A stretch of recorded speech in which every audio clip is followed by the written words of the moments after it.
नमस्ते प्यारे विद्यार्थियों, आप सभी का UK Hindi classes YouTube channel पर हार्दिक स्वागत है। आज हम क्षितिज भाग 2 के इकाई संख्या 2 तुलसीदास द्वारा रचित राम लक्ष्मण परशुराम संवाद, जो कि तुलसीदास की प्रसिद्ध रचना रामचरितमानस के बालकांड से ली गई है। तो विद्यार्थी आप ध्यान रखेंगे, यह जो संवाद है वो रामचरितमानस के बालकांड से लिया गया है। तो आप सभी विद्यार्थी ध्यानपूर्वक सुनेंगे और इस व्याख्यान में जो शब्द आए हैं उनका अर्थ ध्यान रखेंगे। तो तुलसीदास का जन्म उत्तर प्रदेश में हुआ और 1532 ईस्वी में, और विक्रमी संमत में पूछा जाए तो 1589 ईस्वी में, 89 संमत में। तो आइए अपन इसकी रचनाएं देखते हैं। इन्होंने रामचरितमानस की रचना की। कवितावली, गीतावली, दोहावली, कृष्ण गीतावली और विनय पत्रिका आदि रचनाओं का इन्होंने संकलन किया। और आगे देखिए, अपन चलते हैं, इस अंश रामचरितमानस के बालकांड से लिया गया है। सीता स्वयंवर में राम द्वारा शिव धनुष भंग के बाद मुनि परशुराम को जब यह समाचार मिला तो वे क्रोधित होकर वहां आते हैं। धनुष को खंडित देखकर वे आपे से बाहर हो जाते हैं। राम के विनय और विश्वामित्र के समझाने पर तथा राम की शक्ति की परीक्षा लेकर अंततः उनका गुस्सा शांत हो जाता है। इस बीच राम, लक्ष्मण और परशुराम के बीच जो संवाद हुआ वो आपको इस पद के माध्यम से बताया गया है। तो इसमें होता ये है कि जब कृष्ण भगवान राम सीता के स्वयंवर में राजा जनक के दरबार में जाते हैं तो वहाँ शिव का जो धनुष है उसको राम केवल छूते हैं और वो टूट जाता है। इसमें परशुराम अत्यधिक क्रोधित हो जाते हैं। इस कारण जब लक्ष्मण इस संवाद में लक्ष्मण की क्या भूमिका रहती है वो इस पद के माध्यम से कवि तुलसीदास लिखते हैं। तो आइए अपन व्याख्या देखते हैं। राम लक्ष्मण परशुराम संवाद। तो आपको पूछा जाए कि ये तुलसी के किस काव्य से लिया गया है, तो वो रामचरितमानस के बालकांड से। नाथ शंभु धनु बंजनिहारा, होई ही केउ एक दास तुम्हारा। आये सु कह कहिए किन मोही, सुनी रिसाई बोले मुनि कोही। यहाँ राम परशुराम को कहते हैं कि हे नाथ, हे स्वामी, शंभु धनु यानी शिव का धनुष, बंजनिहारा यानी तोड़ने वाला, होई केउ एक दास तुम्हारा। और राम परशुराम को कहते हैं कि हे स्वामी, इस धनुष को तोड़ने वाला तो कोई आपका ही सेवक होगा। क्या आज्ञा है मुझको, आप क्यों नहीं कहते। आयेसु, आयेसु का मतलब आज्ञा, कहा यानी कहना, कहिए किन मोही, क्या आज्ञा है मुझसे आप क्यों नहीं कहते। सुनी रिसाई बोले, यह सुनकर मुनि परशुराम रिसाई का मतलब गुस्से में हो गए। सेवकों सो जो करे सेवकाई, अरि करनी करई करी लड़ाई। सुनऊ राम जेहि शिव धनु तोरा, सहस बाहु सम सो रिपु मोरा। यानी परशुराम कहते हैं गुस्से में आकर कि सेवक वो नहीं है। क्या कहा उन्होंने कि सेवक वही है जो सेवा करे, सेवक वो नहीं है जो शत्रु कर्म करके युद्ध करे। अरि यानी शत्रु, करनी यानी कर्म करके युद्ध करे। लड़ाई का मतलब है युद्ध। अरे राम, शत्रु मतलब सेवक वो है जो सेवा करे। सेवक वो नहीं है जो शत्रु कर्म करके युद्ध करे, उसे सेवक नहीं कहते हैं। हे राम, सुनऊ राम जेहि शिव धनु तोरा, सहस बाहु समसो रिपु मोरा। कि हे राम सुनो, जिसने शिव धनुष को तोड़ा है, जेहि शिव धनुष, शिव का धनुष तोड़ा यानी तोड़ना, सहस बाहु सम सो रिपु मोरा रिपु यानी शत्रु, और सहस बाहु के समान वो मेरा क्या है, शत्रु है। उसने कहा, किसने, परशुराम ने, कि हे राम सुनो, जिसने शिव धनुष को तोड़ा वह सहस बाहु की तरह मेरा शत्रु है। सो बिलगाऊ यानी अलग हो जाओ, बिहाई बिहाई यानी इनसे, समाज यानी समाज, इस राजाओं के मंडल से, इस राजाओं के समूह से, बिलगाऊ यानी अलग हो जाइए। न तय मारे जे ही सब राजा, नहीं तो सारे राजा मारे जाएंगे। यहाँ परशुराम कहते हैं कि जिसने भी इस धनुष को तोड़ा है वो इस सभा से कृपया करके अलग हट जाइए, नहीं तो सबके सब राजा मारे जाएंगे। मुनि सुनी मुनि बचन लखन मुस्काने, बोले परशु धरई अवमानी, यानी वो इस चीज़ को देखते हुए लक्ष्मण, मुनि के वचनों को सुनकर लक्ष्मण मुस्कुराने लगते हैं और बोले परशुराम का अपमान करते हुए, क्या बोले, बहु धनई तोरी लड़काई, कबहू न असी रिस करी कि नहीं गोसाई। हे स्वामी, हमने बचपन में बाल्यावस्था में बहुत से धनुष तोड़े हैं। लड़काई यानी बचपन में, हमने ऐसे तो बहुत से धनुष तोड़े हैं, आपने तो कभी रिस यानी कभी क्रोध किया ही नहीं। एही धनु पर ममता के ही हेतु, सुनी रिसाई कह भृगु कुल केतु। भृगु कुल केतु का मतलब यहाँ है भृगु वंश में उत्पन्न कौन है, वो परशुराम है। तो वो कह रहे हैं कि यही धनु पर, यानी आप इस मामूली से धनुष पे आप कैसी ममता, आपका इस साधारण से धनुष पर आपकी कैसी ममता है।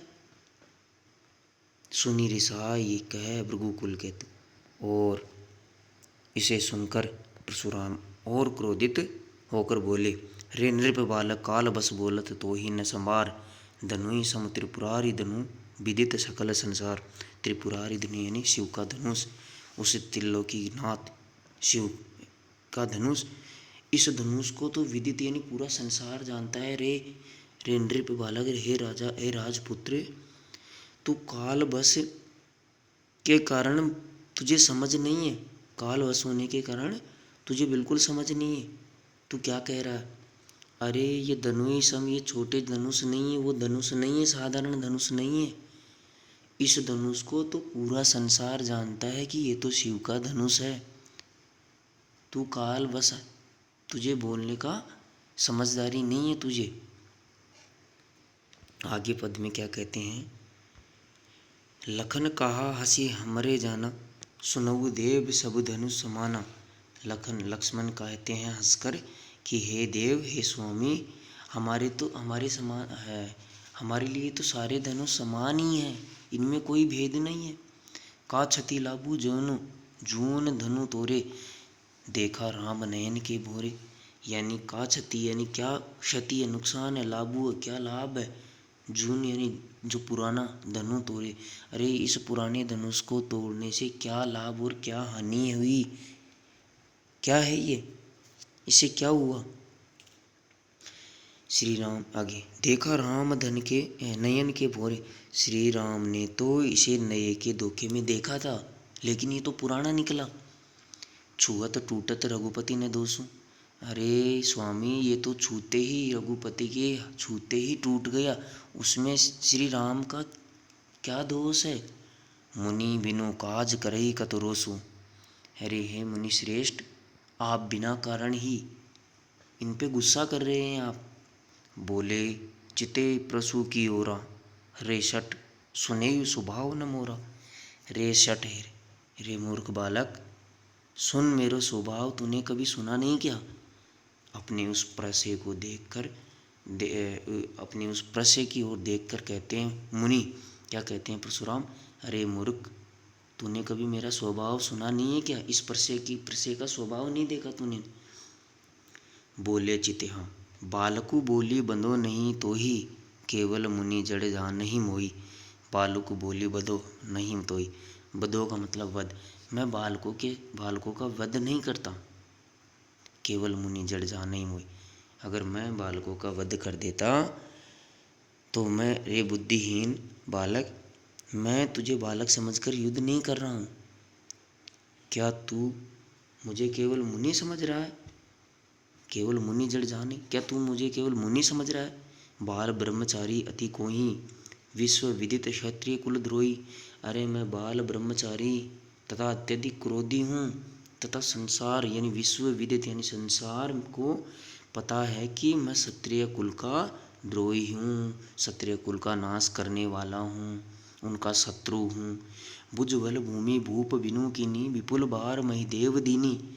यानी मैंने अनेक बार इस भूमि को, इस धरती को अपने बाहुओं के बल से इसको भूपहीन किया है, राजाओं से हीन किया है, और इनको या राजाओं से हीन करके मैंने इनको ब्राह्मणों को दान दिया है।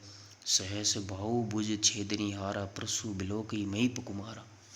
उसे हे परशु, इस परशु को, परशु बिलोकु महीप कुमारा। अरे इस परशु को देखो महीप कुमार, हे राजपुत्र, इस मेरे परशु को देखो, ये सहस्र भावों को काटने वाला है। सहस्र भाव भुज छेदनियारा, छेदनियारा का मतलब होता है उनको भंग करने वाला, काटने वाला। अरे इस मेरे परसे को देखो, हे राजपुत्र, मेरे परसे को देखो, ये सहस्र भावों को काटने वाला है। यानी इसमें कितने गुण हैं। मातु पिति जनि सोच बस करसी महिष किशोर, गर्भन के अर्भक दलन परशु मोर अति घोर। यानी ये जो परसा है ना, ये बहुत भयंकर है। अब इस परसे की क्या विशेषता बता रहा है परशुराम कि हे राजपुत्र, अपने माता पिता को शोकग्रस्त मत करो, यानी अपने माता पिता को दुख मत पहुंचाओ कि आपकी कहीं मृत्यु हो जाए। हे राजपुत्र, अपने माता पिता को दुख मत करना, दुखी मत कर देना। गर्भन के, अरे ये जो प्रसा है वो क्या करता है, शतराणियों के गर्भों से शिशुओं को इसके डर से मारे जाते हैं। यानी जिस शतराणियों के गर्भ में जो बच्चे पल रहे हैं, वो भी अगर इस फरसे को देख लेते हैं तो वो भी क्या हो जाते हैं, नष्ट हो जाते हैं। ये इतना भयंकर है ये मेरा प्रसा। बिहसी लखनऊ बोले मृदुबानी, अहो मुनीस महाबटमानी। पुनि पुनि मोही देखावा कुठार, चहत उड़ावन फूकी पहारू। यहाँ कुमड़ बत्तियाँ कोऊ नाई, जे तर्जनी देखी मरी जाई। यानी बिहसी लखनऊ बोले मृदुबानी, यानी लक्ष्मण मधुर हंसते हुए बोले, अहो मुनीस महाबटमानी। अरे मुनि, परशुराम के कठोर वचन सुनकर लक्ष्मण कोमल वाणी से क्या बोलते हैं, ओहो मुनि श्रेष्ठ, आप तो बहुत बड़े महान योद्धा हैं। आप तो स्वयं को क्या मान रहे हैं, बहुत बड़े महान योद्धा। महाबट का मतलब होता है महान योद्धा, मान रहे। पुनि पुनि मोही देखाओ कुठार। अरे आप तो बार बार इस कुठार को यानी इस कुल्हाड़े को मेरे को बार बार दिखा रहे हो। चहत उड़ावन फूंकी मारो, कि यानी तो आप जैसे आप चाहते हैं कि मैं तो फूंक से ही इस पहाड़ को उड़ा दूं। यानी आप तो बार बार इस कुल्हाड़ा के दिखा रहे हो और मानो फूंक से ही पहाड़ को उड़ा डालना चाहते हैं। यहाँ कुमड़बतियाँ कोहू नाई, जे तर्जनी देखी मरी जाई। ऐसे तो हम भी कुमड़बतियाँ नहीं हैं, छुई मुई के पेड़ नहीं है कि आपको छूते ही या आपकी उंगली लगाते ही हम भी मर जाएंगे। ऐसा तो हम भी नहीं है महाराज, हम भी लड़ना जानते हैं। देखिए कुठार सरासन बाना, मैं कछु कहा सहित अभिमाना। देखी कुठार सरासन बाना, अरे हमने तो जो आपकी ये वेशभूषा, हाथ में कुठार और साथ में ये जो सरासन यानी जो बाण है, ये धनुष बाण है, उसमें लिप्त हैं आप तो उसको लेकर खड़े हैं। मैं कछु कहा सहित अभिमाना, और हम अभिमान पूर्वक मतलब धनुष बाण देखकर ही अभिमान पूर्वक कहा है, सोचा है कि सामने कोई सचमुच योद्धा है। आपको भृगु पुत्र आपको क्या समझा है, भृगु सुत समझे जनेऊ बिलोकी। अरे हम तो आपको भृगु सुत, भृगु वंश के कोई पुत्र समझकर, और जो जने में आपने यज्ञोपवीत पहना है, जंजेऊ पहना है, उसको देखकर हम तो क्या करते हैं, ब्राह्मण जानकर आपको कई उचित या अनुचित बातें जो आपने कही है उनको भी हम सहन कर सकते हैं, कर रहे हैं। जो कछु कहूँ सहो रिस रोकी। अरे हम तो आपकी जो ये वेशभूषा है इसको देखकर हम तो क्रोध नहीं कर रहे हैं, क्योंकि हम ब्राह्मणों पर सुर महिसुर हरिजन अरु गाय, गाय का मतलब है गाय, जो गौ माता होती है उसके लिए गाय शब्द आया है। और वो क्या कहता है लक्ष्मण कि हम तो सूर्य यानी देवता, महिषूर यानी ब्राह्मण, और हरिजन यानी भक्तजन, और और यानी और गाय यानी गाय। अरे स्वामी, हम तो क्या नहीं करते, कुल इन्हें पर न सुराई। सुराई का मतलब होता है क्रोधित नहीं होते हैं। तो वो क्या कहते हैं लक्ष्मण कि हे स्वामी, हम तो देवता, ब्राह्मण, भक्तजन और गाय हमारे कुल में, इन पर सूर्य प्रदर्शित नहीं किया जाता। अरे हम तो इनके ऊपर हमारा आक्रमण नहीं होता, इनसे हमारी लड़ाई नहीं होती है। बंदे पापू अपकीरति हारी, अगर हम आपसे हार जाते हैं तो ये हमारा क्या है, पाप है। ये अगर आप हमसे हार जाते हैं तो ये कठोर पाप है। हे परशुराम जी, क्या कह रहा है लक्ष्मण कि यदि मुझसे आपका वध हो जाता है, बंदे पापू अपकीर्ति हारे, यानी आपका हमारे से वध हो जाता है तो ये हमारा पाप है। और अगर हम आपसे हार जाते हैं तो ये हमारी अपकीर्ति है, यानी हमारा यश नहीं होगा उसमें। तो क्या कहते हैं, मारता हूँ पा परिये तुम्हारे। और वो क्या कहते हैं, मारता हूँ पा परिये तुम्हारे, यानी आपका वध हो जाए तो मुझे पाप लगेगा। इसलिए यदि आप मुझे मार भी दें तो भी मुझे, अगर आप मुझे मार भी दें, मारता हूँ पा परिये यानी पा का मतलब पाँव, मैं तो आपके पाँव पड़ता हूँ महाराज।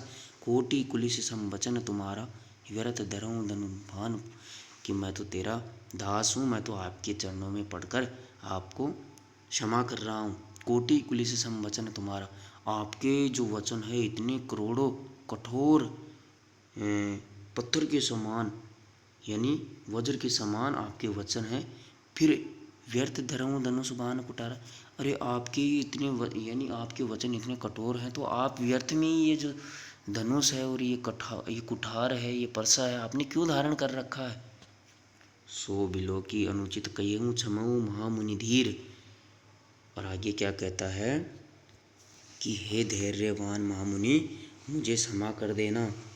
लक्ष्मण के ये जो बिलो की अनुचित, जो मैंने कुछ आपके लिए आपको देकर जो कुछ मैंने अनुचित कह दिया है, तो हे धैर्यवान मुनि, मुझे क्या करना, क्षमा करना। सुनी सरोस भृगु बन समनी बोले, गिरा गंभीर। और जो परशुराम है वो लक्ष्मण के ये व्यंग्य बयान सुनकर, ये व्यंग्य वचन सुनकर और अत्यधिक क्रोध और गंभीर वाणी में बोले। तो विद्यार्थियों, आपको ये व्याख्या समझ में आई होगी। आप ये व्याख्या समझकर आगे जो प्रश्न उत्तर हैं उनको ध्यान से देखेंगे। परीक्षा में आपको यहाँ से सप्रसंग व्याख्या के लिए एक पद मिलेगा और उनके संबंध में आपको इसका भावार्थ एवं शिल्प सौंदर्य पूछता है। तो एक चीज़ और ध्यान रखना, इसमें तुलसीदास की भाषा का ध्यान रखना। ये अवधी भाषा है और इसमें कहीं कहीं अलंकार हैं जो अनुप्रास अलंकार हैं। तो इन चीज़ों का आप ध्यान रखिए और मुझे आशा है आपको बिल्कुल समझ में आई होगी। आगे आप प्रश्न उत्तर देख लेना। तो अगले अध्याय में हम इसके संबंध में छोटे छोटे प्रश्न लेकर आपके सम्मुख प्रस्तुत होंगे। थैंक यू, धन्यवाद।